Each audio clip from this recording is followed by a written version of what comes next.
Final de ano, eu tenho certeza que você, fã de Fórmula 1, chegou, foi fazer a sua ceia no Natal ou passar o Réveillon, e aí uma pessoa, pelo menos uma pessoa, disse pra você: Ô, tu gosta de Fórmula 1, né?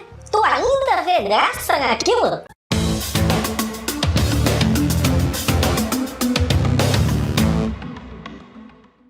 Olá, seja muito bem-vindo, esse é o Boteco F1, meu nome é Sérgio Civerli. Então, isso aconteceu comigo, mas de forma não indireta, em 2023, né, a virada entre 2022 e 2023. Eu estava assistindo o vídeo do humorista francês, né, acho que é Paul Cabanet ou Cabane, e ele estava fazendo um vídeo sobre coisas bregas na França. E um dos pontos de breguice na França seria assistir Fórmula 1 domingo de manhã.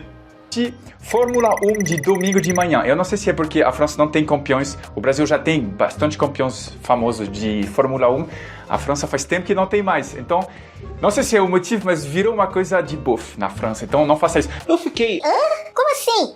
E aí eu comecei a reparar que, para muitas pessoas, assistir Fórmula 1 em 2023 é cringe. Tu acredita? Aí eu fui perguntar então para vocês nas redes sociais quais são os termos que as pessoas costumam utilizar com vocês quando elas descobrem ou você fala que curte Fórmula 1. A Fórmula 1 morreu depois do Senna, eu acho o mais clássico de se ouvir, né? É importante lembrar que na época do Ayrton Senna, o que o Senna conseguiu fazer foi quebrar a bolha do automobilismo para o resto do país. Então, uma pessoa que não estava acostumada a assistir Fórmula 1 assistia por causa do Ayrton Senna. E não tem nada, absolutamente nada errado nisso. Mas você entende que se o Senna não existe mais, essa pessoa não assiste mais Fórmula 1. Então, eu acho que essa fala surge justamente da quebra da bolha, do furo da bolha que o Ayrton Senna realizou, né, nos anos 90, final dos anos 80, início dos anos 90 aqui no país. Então eu até compreendo. Só que nós que assistimos Fórmula 1, continuamos assistindo Fórmula 1, a gente sabe que não tem absolutamente nada de verdade nisso, né? A Fórmula 1 passou por momentos inacreditáveis nesses últimos quase 30 anos, né? Eu entendo porque as pessoas falam isso, mas a gente sabe, como fã de Fórmula 1, que isso não é uma verdade. Fórmula 1 é coisa de playboy mimado, ou seja, é coisa de gente rica. A gente sabe que tem um fundo de verdade nisso. Não tem como uma pessoa sem muitas condições participar da Fórmula 1. Eu pretendo fazer um vídeo, um Boteco Lista em breve, falando dos pilotos que não tinham tanto dinheiro assim e entraram na Fórmula 1, como é o caso do Michael Schumacher, que o pai era pedreiro, a mãe era atendente de lanchonete, o Lewis Hamilton também, que o pai teve 3 ou 4 empregos para conseguir investir no sonho do filho. Existem pilotos que chegam lá sem ter muito dinheiro, mas a grande maioria a gente sabe que conta com muita grana. É um esporte de gente rica mesmo, mas não se limita a isso, a gente sabe, né? Quantas pessoas que vão aos autódromos e passam o ano inteiro pagando os ingressos da Fórmula 1? É coisa de paixão também. A gente que não tem muita grana também curte Fórmula 1. Pode ser esporte de rico do outro lado, mas eu acho que a paixão pelo automobilismo ela acaba criando uma ponte entre quem não tem tantas condições assim e quem tem bastante condição. Monte de carro correndo em círculo sem propósito. Essa já é uma frase que mostra uma certa ignorância, né? Cara, vocês não têm noção da quantidade de tecnologias que apareceram primeiro na Fórmula 1 e depois foram parar nos carros de rua. A Fórmula 1, na verdade, ela é uma peça publicitária, é uma campanha de marketing, mas ao mesmo tempo é um laboratório onde as montadoras investem para encontrarem tecnologias que elas vão utilizar nos carros de rua. Só um piloto ganha sempre. Isso acaba realmente com a Fórmula 1. Eu vivo falando isso, né? O que às vezes acontece é que mesmo que um piloto ganhe durante vários anos, ainda existam muitas histórias para se contar. Então, por exemplo, teve anos que o Hamilton ganhou, que com o pé nas costas, inclusive, que o ano foi muito bom. 2019, né, a gente teve muitas corridas legais, 2020 também, e 21 que foi realmente totalmente fora do que a gente estava acostumado nos últimos anos. E eu acho que a Fórmula 1 merece 2021, sabe? Para sempre, em todos os anos. Nunca vai acontecer, a gente sabe. Mas, em comparação com o futebol, que é o esporte mais popular do planeta, eu prefiro muito mais ver a Fórmula 1 perto da Premier League, tendo 2 ou 3 ou 4 times lutando pelo campeonato todos os anos e às vezes uma zebra aparecendo aqui ou acolá, como foi o caso do Leicester, do que ter um campeonato francês onde só o PSG ganha. Fórmula 1 não é esporte, é uma competição.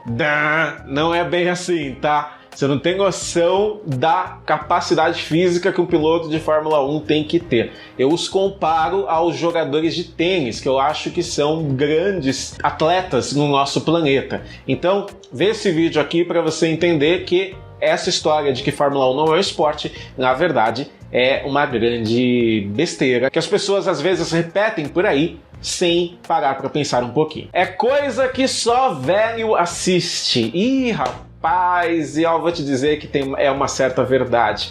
Mas, nos últimos anos, esse público da Fórmula 1 começou a renovar graças ao Drive to Survive, a série documental da Netflix que mostra os bastidores da Fórmula 1. Então, o Drive to Survive ajudou muito a rejuvenescer o público da Fórmula 1. E sabe outra coisa que ajudou muito a rejuvenescer o público da Fórmula 1?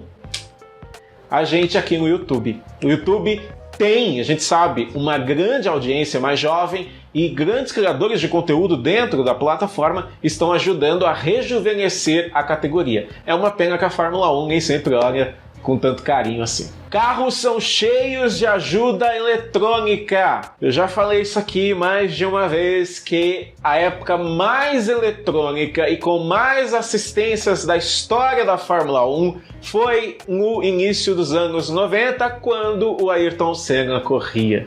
E aqui é que o tiozão do churrasco, ele fica bugado, ele não consegue entender o que está acontecendo.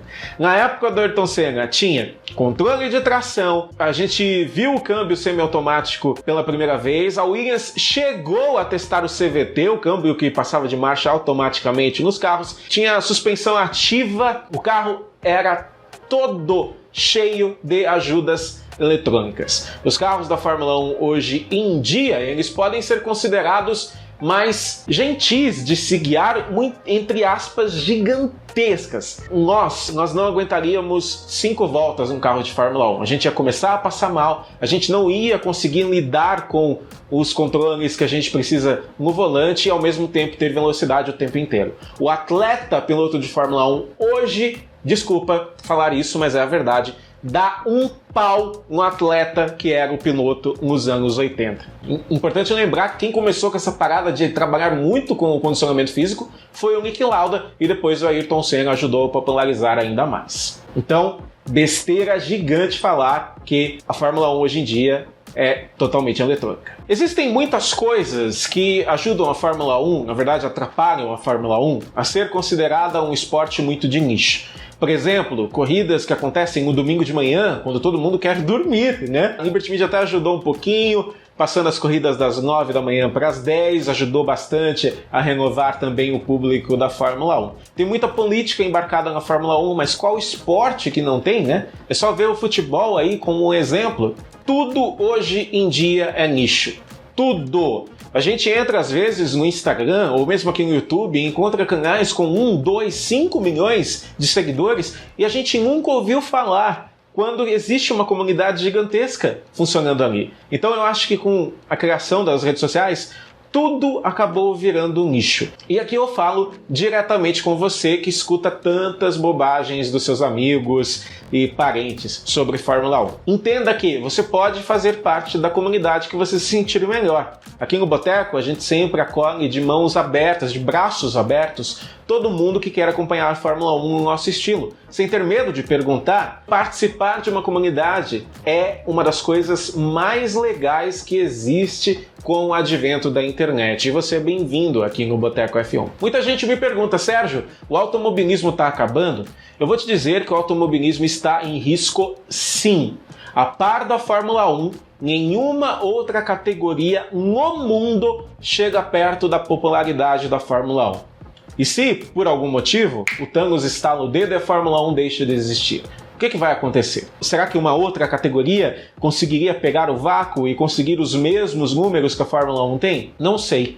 Especialmente porque o comportamento, a relação que os mais jovens têm com carros é muito diferente dos da minha época. Imagina um jovem de 12, 13, 14 hoje em dia que nem pensa em comprar um carro. Mas isso impacta diretamente na forma como as pessoas mais jovens encaram e se relacionam com um modelo, com um carro. A gente tinha paixão. Eu lembro que eu aprendi a dirigir um Opala do meu pai, e eu acho o Opala até hoje um carro fenomenal. Existe uma paixão interna, um relacionamento, uma história, sabe? Eu não sei se com os mais jovens isso vai continuar acontecendo, falando até de médio a longo prazo, viu? Os próximos 30 anos serão anos interessantes para ver como que o automobilismo vai continuar evoluindo ou vai estagnar em algum momento. Estou aqui editando e aí eu pensei, qual a forma mais simples de você gerar valor em cima de um produto e fazer as pessoas se apaixonarem pela sua marca? Se ao menos os carros, as montadoras tivessem algum esporte no qual eles pudessem trabalhar nessa questão aí, né, de agregar valor à sua marca, talvez o futuro do automobilismo esteja aí. O que eu quero dizer para você é que eu vou sempre amar Fórmula 1 e sempre vou gostar de carros, porque fez parte da minha cultura, da minha época. E se você gosta também, seja bem-vindo ao Boteco F1. A gente está desde 2012 aqui no YouTube falando sobre a categoria e a gente vai continuar falando, se Deus quiser, pelos próximos anos também. Muito obrigado pela sua audiência e pela sua paciência. Não esquece de se inscrever no canal, curtir o vídeo e a gente se vê no próximo. Tchau!